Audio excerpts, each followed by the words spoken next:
Alright, well, part two. Try it again. Give it a second for people to get back in here again. Sorry we lost you there. Guess we got cut off or something there. So, this is a continuation of the Happy Thanksgiving video that just got cut short. So, hopefully, we'll get some people coming over here to this one.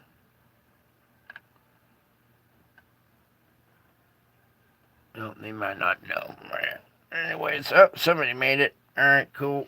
I see the alert got out.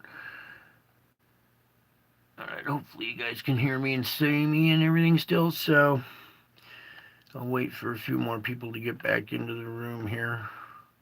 Gosh darn it, man. I hate it when they do that. I lose my audience, and then we're in the middle of something important here.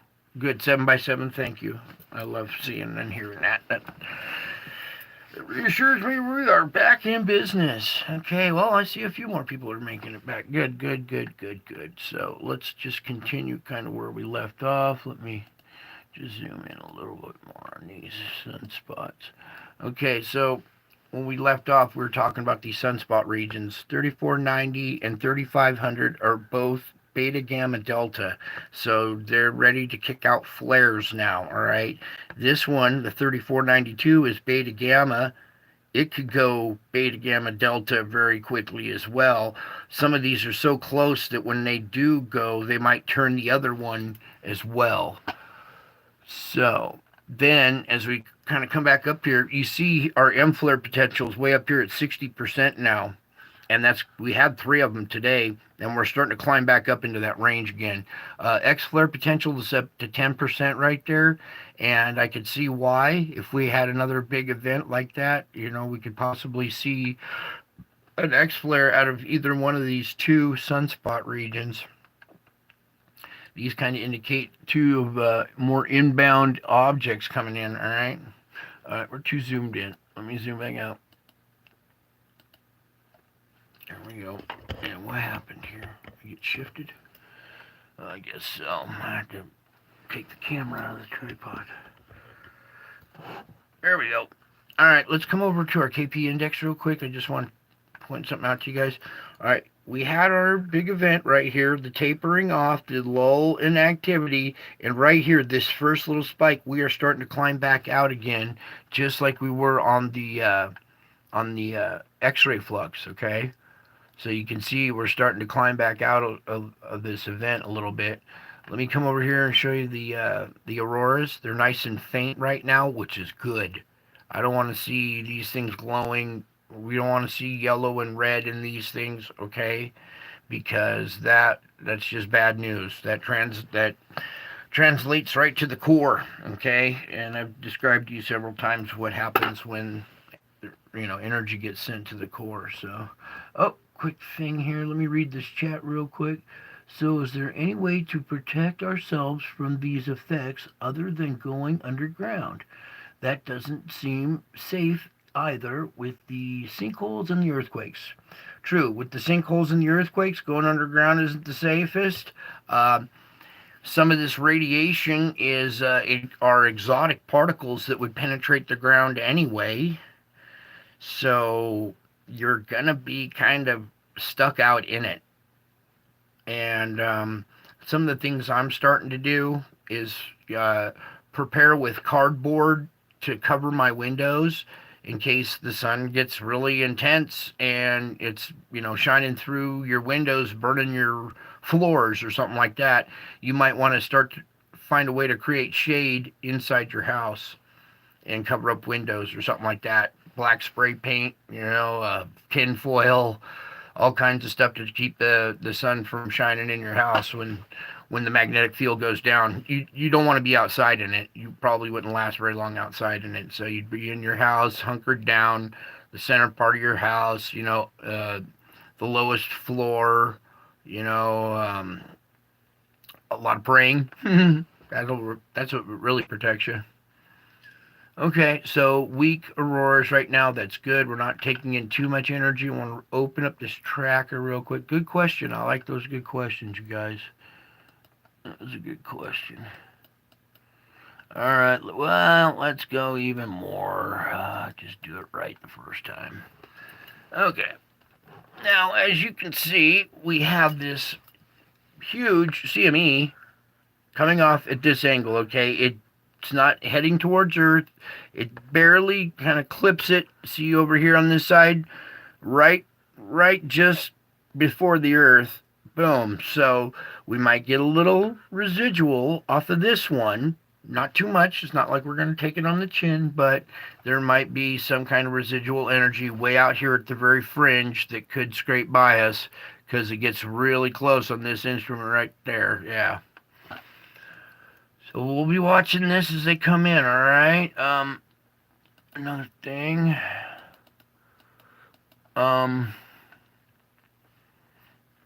Yeah. I'll read this real quick. 4 coronal mass ejections were observed leaving the sun on Thursday. The first, a partial halo CME, was the result of an eruptive event in the southern hemisphere. Okay, that southern hemisphere one. Late on the 22nd. The majority of plasma appears to be heading south of the Earth, so it'll go underneath the Earth. However, a weak glancing blow may be possible by November 26th. All right. So an impressive pair of eruptive events, the 2 plus the 4, were seen leaving the east limb and directed away from our planet. So they're saying away from the planet a little bit. However, they're saying it could a glancing blow by the 26th. All right. And we have this big region rotating around in. Okay. So the potential is out there for earthbound CMEs to be heading our way, and we know that that does not translate well on this planet. Okay, so everybody hold on tight, keep your fingers crossed, do a lot of praying, and we'll watch. I'll watch this closely, and we'll just kind of have to deal with it one day at a time. Normal absorption right there, so nothing too much there. I want to come over to this site here too and read their little article for you real quick. You probably already heard this since I'm the last report of the day, or the first of tomorrow's, whichever way you look at it.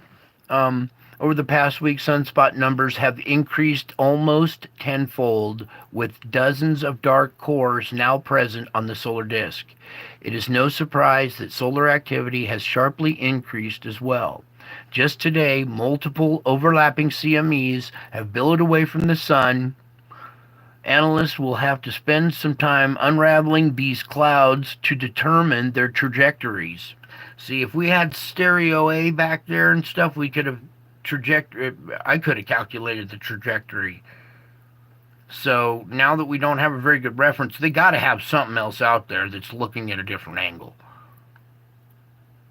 But us peons out here in the public, we're just stuck with these couple basic instruments. So, however, NASA model already suggests one may be heading for the Earth. The first bright southerly CME shown in the movie above could hit our planet's magnetic field in the late hours of the 25th.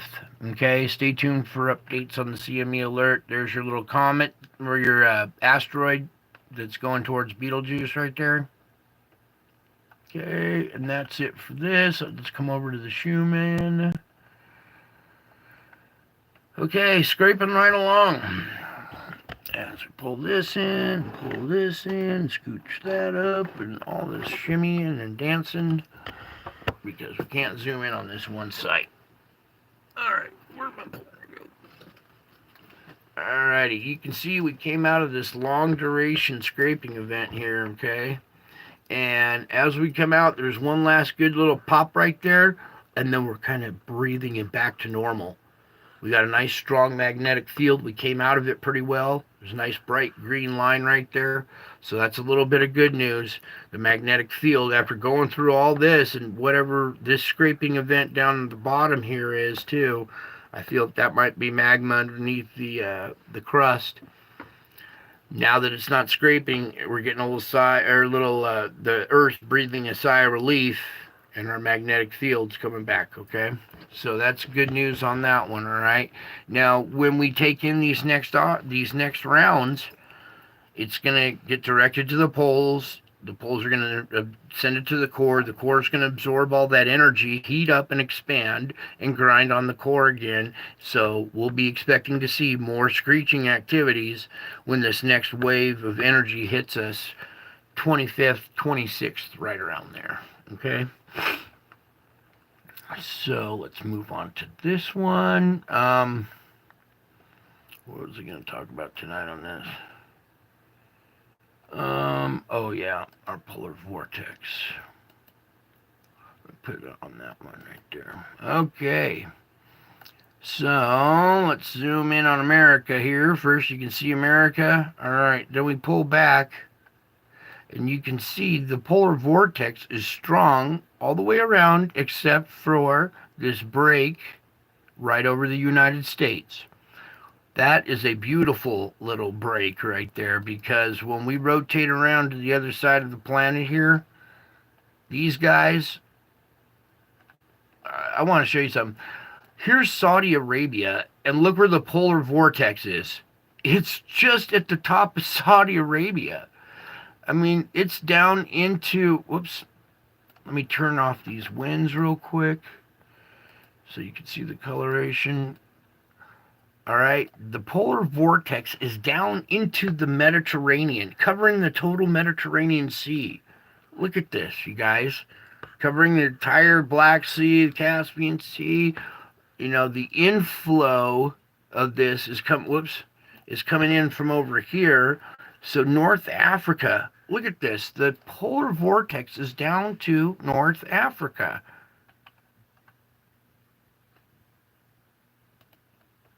The wind back in there for you. Do that so you can see get your reference. There's Spain and yeah. So as we pull back, look at this polar vortex. Clear down into Africa, swoops over northern, like through Iraq and Iran, northern Saudi Arabia there. Just misses India, and then is, clipping the top part of China. So it's off center. Where's here's where my little arrow is.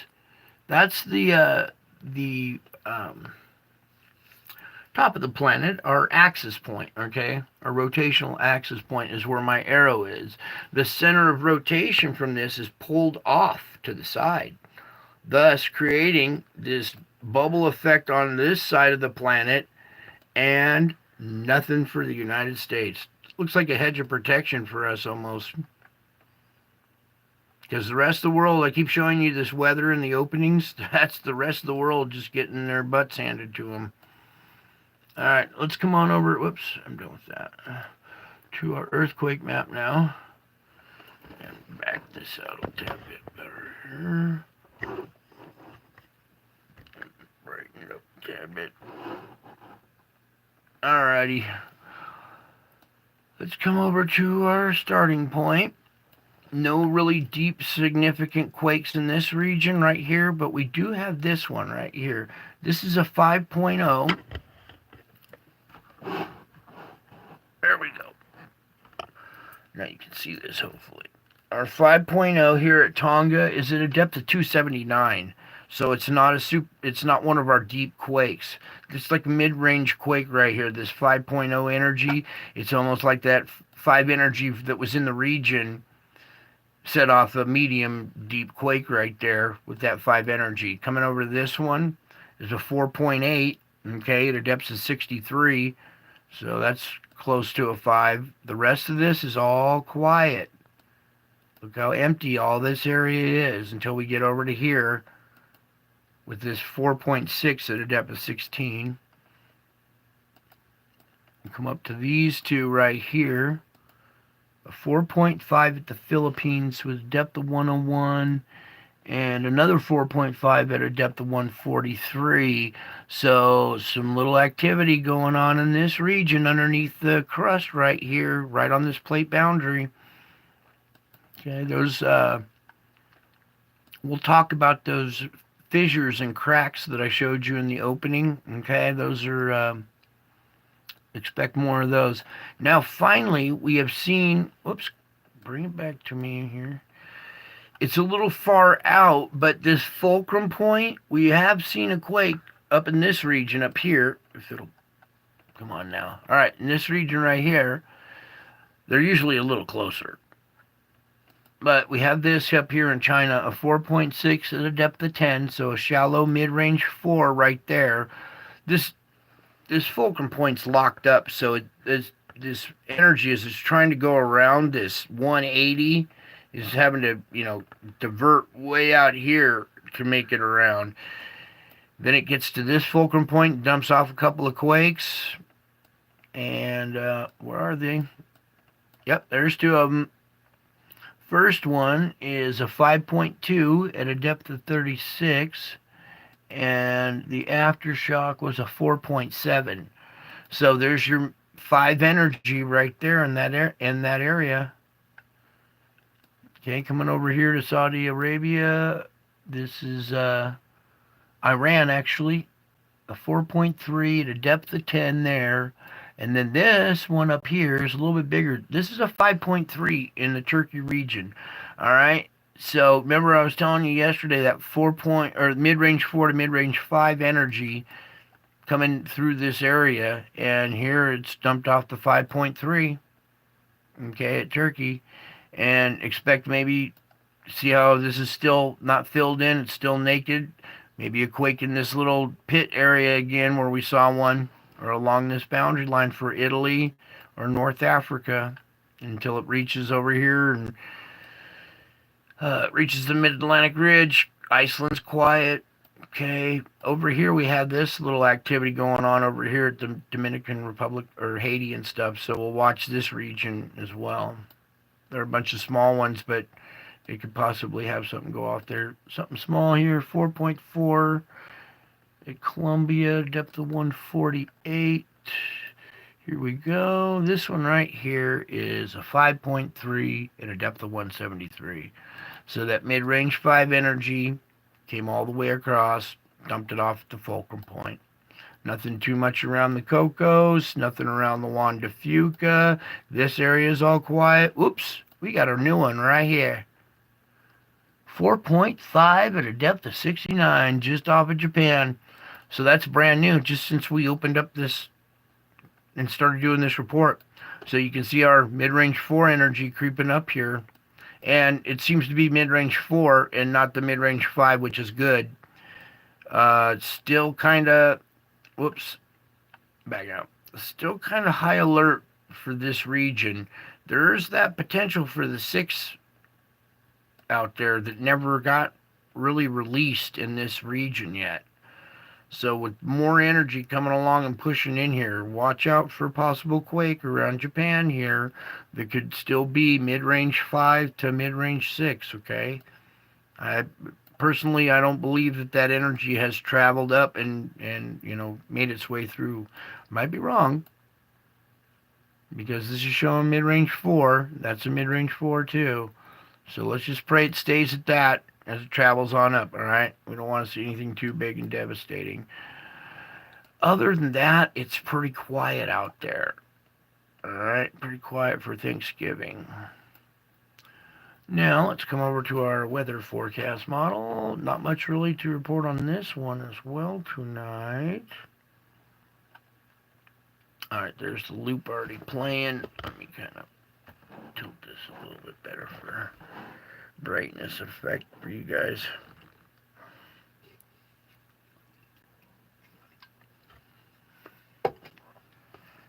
Oh.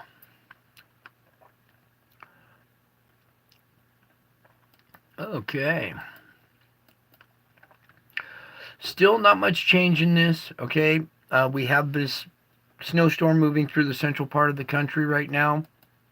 As we get into the morning hours tomorrow for travel and stuff, people heading back, this is when that snowstorm's going to be hitting like the Denver region, okay? So the Denver airport is a big stopover. It's a big hub, and a lot of flights connect right there, all right? So you might be experiencing some flight delays tomorrow because this hub is going to be going a little slow. All right, so let me back up real quick. There's the morning of the 24th, the noontime, then the end of convection there, and into the nighttime. That storm just kind of lingers there in Colorado. Okay, into the morning of the 25th, that is still there. Okay, so it might lay down quite a bit of snow. The hamper things. It moves a little more easterly by noon of the 25th into Kansas with slight chance for icing in the panhandle of Texas there, going into the panhandle of Oklahoma now, the icing. Snow event for all of Kansas there by sundown the 25th, okay? It continues through the nighttime, going up into Iowa, Missouri a little bit. There's rain on the bottom half that reaches down here into Texas, Oklahoma, and stuff with snow on the opposite side. We also have snow rotating back around on the backside of this low, coming from Canada down into Minnesota there. Then we go into the noontime of the 26th there. Snow through Illinois, Wisconsin, Minnesota, the Great Lakes area. Rain down in here along the Gulf Coast. Then that low starts to tighten up there and driving up into the Great Lakes region right up through here by the end of convection, the 26th. That's the nighttime of the 26th. Then the morning of the 27th. This is going to be affecting flights and stuff out here. The morning of the 27th. It wraps up pretty good here in New Hampshire, Vermont, Maine. Even drives up into Nova Scotia, up into Canada there by the end of by sundown the 27th, and then moves out, and it's pretty clear for a while after that. See, there is this impulse up here that does kind of hook up with some moisture down below. See that? There's a chance for severe weather down here December 1st. Storms moving into the Pacific Northwest and California there by the 2nd. So there's the nighttime of the 1st, the morning of the 2nd, noon the 2nd, end of convection, sundown the 2nd, and then the nighttime of the 2nd right there, going into the morning of the 3rd here with severe weather. This whole band wrapping up. See how it's kind of just spread, or getting together, getting organized here, and then boom, chance for icing at these barriers where they meet. Severe weather down here in Texas, Arkansas, reaching up in there, going over into Louisiana by the noon time of the 3rd. Even pop-ups out in front of it up here, going up into Illinois and stuff. So the noon time of the 3rd, watch out, because by convection here, this thing has got its act together, and now we're severe weather, Tennessee, Alabama, Mississippi, Louisiana, even back down into Texas. Now that's what this is projecting for right now. We could have inbound energy that could influence this and intensify it, okay? So we don't really know. This is December 3rd, so whatever came off the sun, the 31st, New Year's Eve, might be affecting this, as well as whatever comes in off the coast up there. All right, now we go into the nighttime of the 3rd with still nocturnal thunderstorms and severe weather at night down here in Alabama, Mississippi, going up into Georgia. Still there in the morning, hugging the coast there. Noontime starts to dissipate a little bit. Convection brings more energy back up again here into Louisiana, possibly. Okay, and then we kind of move through that. That's kind of far out, so that'll drastically change before we get there. Everything is changing so fast now that it's hard to keep up with the weather and predict it. One day it looks like it's going to be ripe for tornadoes, and it fizzles, and the next day it happens. So delays in the arrival of these waves of energy coming off the sun. Sometimes they get here 3 days. Sometimes they get here 2. Sometimes I get here in 4. So it's just 3 days as an average, as a general rule. So, I wish we had a satellite that was out in between the Earth and the sun. We need like a series of 7 satellites all in a row going from the Earth to the sun so we can track these waves as they come off the sun. They hit the first satellite, hit the second one, hit the third one. We'll know their trajectory. We'll know their strength. We'll know all that stuff. But unfortunately, we don't have access to all that great data. Because it sure would come in helpful and save lives. Alrighty, that's the end of the forecast there. Let me get set up for our spiritual report tonight. And I'll let that kind of run while I close out some of these tabs so I can open up a new one. So, did everybody get to see family? Did you guys have a good time and were able to bite your tongue and not getting a big old blowout at the family dinner table? Hopefully, you guys don't have issues like that in your families to deal with. But I know a lot. Whoa, we just had 2 new earthquakes there. Let me just clean this up a little bit and go back to those earthquakes here. Please, I want to get out of that. Come on now. I don't know if I stream lost.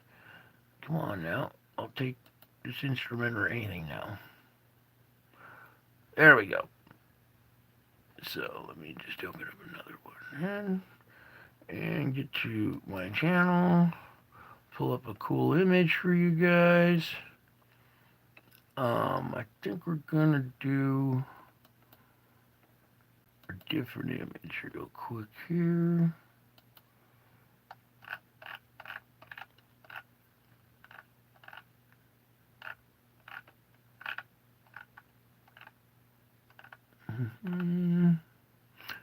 There it is.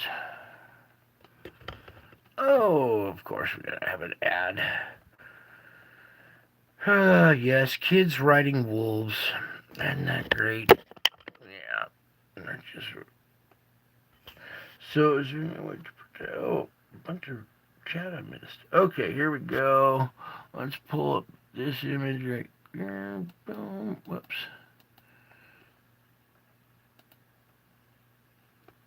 Alright, here. Wait. See Jesus here pulling his shirt open and exposing his heart. Let me just back up a little bit here.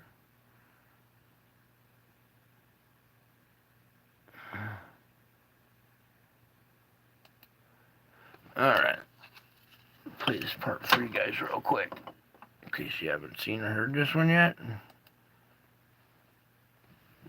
This is being projected by Jesus' heart right here. You can see it radiating out. Hang on, we got music running in the background. Thought I'd close that out. Thank you. Alright, back to this image right here. And let's hit play again. Jesus' face, he's pulling open his shirt, exposing his heart. His heart's radiating out this image in the sky. See his face here? And there's a crown right here. Here's Jesus' face. He's pulling open his shirt, exposing his heart. His heart's radiating out this image in the sky. Let's get it one more time here. Pause it. It's a real face. And if you look back behind it here, let's zoom in just a little bit. You'll notice that back behind here, this face is being projected by Jesus' heart right here. You can see it radiating out. Here's Jesus' face. He's pulling open his shirt, exposing his heart. His heart's radiating out. Alright, so let's capture that image right there. The heart of Jesus. He's pulling his shirt open, and you can see his heart is radiating out these waves. All right. Now, while you're looking at that image, let me get my lighting set up for reading here. And what'd you have for us tonight, Lord? I know you picked out something for us. And I was going to go with the thankful theme because of Thanksgiving. And I guess Lord had other plans. So we're just going to read what he picked out instead. All right. It's not the easiest image to see. Hopefully you can see it there a little bit. Got it like either too bright and you can see his face. Yeah, maybe right there. That's good. So, is this where we start? Here? Or here? Oh. I need more light. Sorry, I'm getting... Got it dark in here so you guys can see the best you can on that camera. Alright, cool. There's still a few people here. Alright. Let me get the microphone over here. That might help. Let's hear me from across the room. Alright.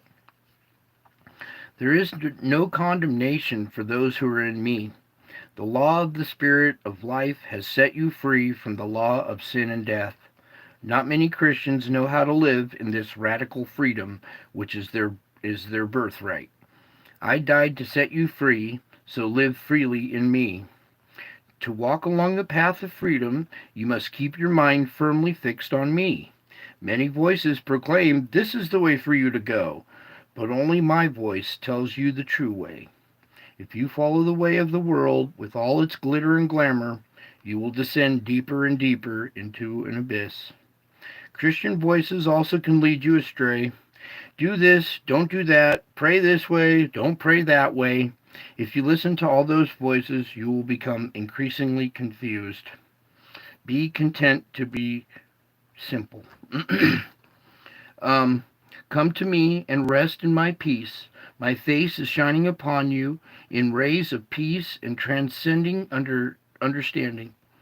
Okay, yeah. In rays of peace and transcending understanding.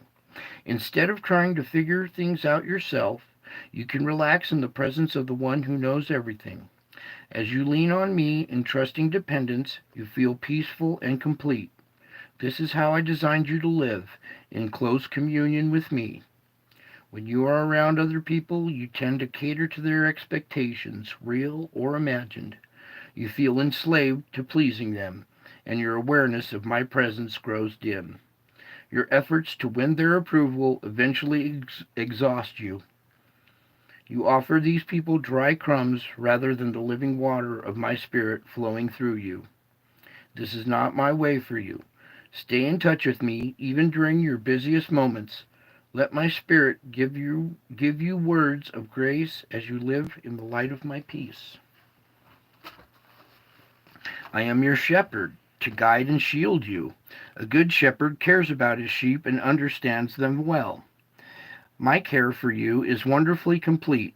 I love you with perfect, unfailing love. I know everything about you, your weaknesses and limitations, your struggles and sins, your strengths and abilities. So I am able to shepherd you exceptionally well. I have designed you to walk through this perilous world in trusting dependence on me. I lovingly go before you and open up the way, carefully preparing the path you will follow. I remove many dangers and obstacles from the road ahead, and I help you handle the difficulties that remain. Even when you walk through the darkest valley, you need not be afraid, for I am close beside you. Enjoy my nearness, beloved, and communicate with me. I will guide you carefully through this day and all your days, for I am your God forever and ever, and I will be your guide even to the end. Before you begin a task, large or small, take time to pray about it. By doing so, you acknowledge your need for me and your trust that I will help you. This enables you to go about your work in dependence on me. There are many benefits to this practice. I can guide your mind as well. I can guide your mind as you think things out and make decisions. Just knowing I am involved in what you're doing gives you confidence and reduces stress. It's wise to thank me often for my help and to keep asking me to guide you along the best pathway. Though the Bible instructs you to pray continually, at times you ignore this teaching. When you're feeling rushed, you find it hard to slow down enough to seek my perspective on the work at hand. However, diving in and forging ahead on your own is actually counterproductive. When you request my involvement before you begin, I can point you in the right direction, saving precious time and energy. I delight in helping you with everything, even simple tasks, because you are my beloved. Okay, so hopefully brings a little peace to you guys and a little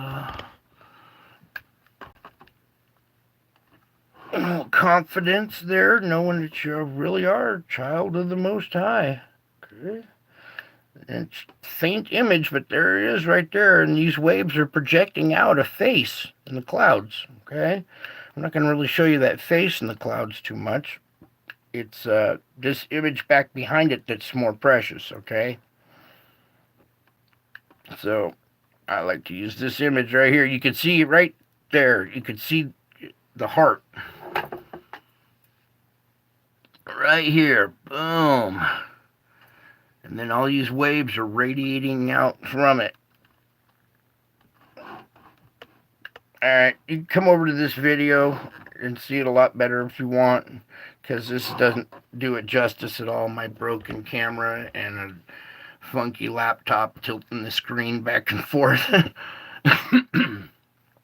Kind of embarrassing, but it's the technology I'm stuck with, and I gotta do the best I can with what I got. So I just keep trying to bring these images to you, let you know these are real events, you guys. This is real stuff. I mean, I was blown away when capturing this stuff, and it's kind of been hard to deal with, all this paranormal stuff that's happening to me, and then this stuff in the clouds as well.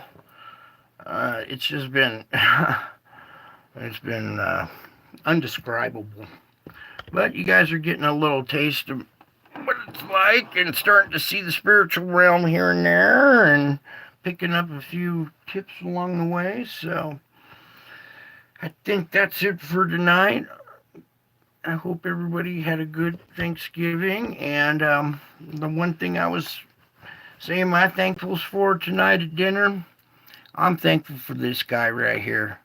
I'm thankful that he sacrificed so we can have a Thanksgiving, so we can have food to eat, so we have a roof over our heads, so we have all our needs, all because of this guy right here. So I was thankful for Jesus, And something else I was thinking about earlier. We got all these movies coming out of Hollywood with the superheroes and all these, comic characters with special powers that can fly, superheroes. Dude, here's your superhero.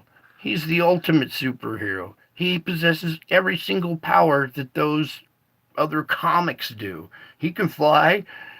He got lasers for eyes. He can see through anything. He can read your mind, read your heart. I mean, we really do have a real life superhero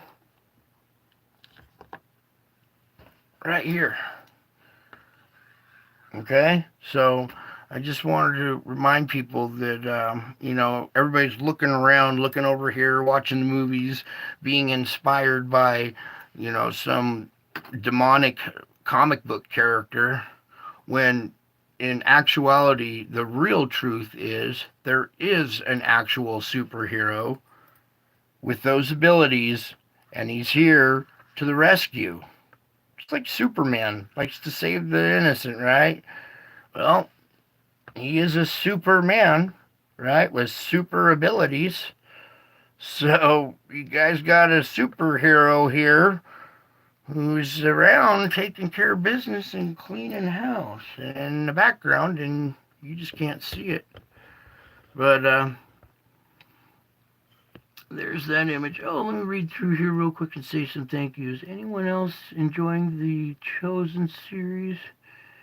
Yeah, I've been enjoying that. So thank you. What's this name? Oh, it's so small. Southern Grace. Okay. Thank you, Southern Grace. And Leslie. And Jimmy. Who else was here? Um, Eric was here. Watchwoman of the Dragon was here. Cindy Griffin. Don Burge. Alright, so some of the people that were at the first stream made it over. Alright, cool. Well, thank you all for coming. Thank you for sparing some of your Thanksgiving with me. You're my second family, really. You know, I did my celebrations with my blood family, and now we do our Thanksgiving celebrations with the spiritual family. All right. So that's it for tonight. I think. Is that it, Lord? Got any other readings you want? Nope. I think we're done. All right. So that's it for tonight. Happy Thanksgiving, everybody. Remember what to really be thankful for. You know, it's all the provisions and the sacrifice that He has done so we can live our lives that we have. Love you all. God bless you all. I miss you all. And until my next stream, I'll be back. I am back. Can't you tell?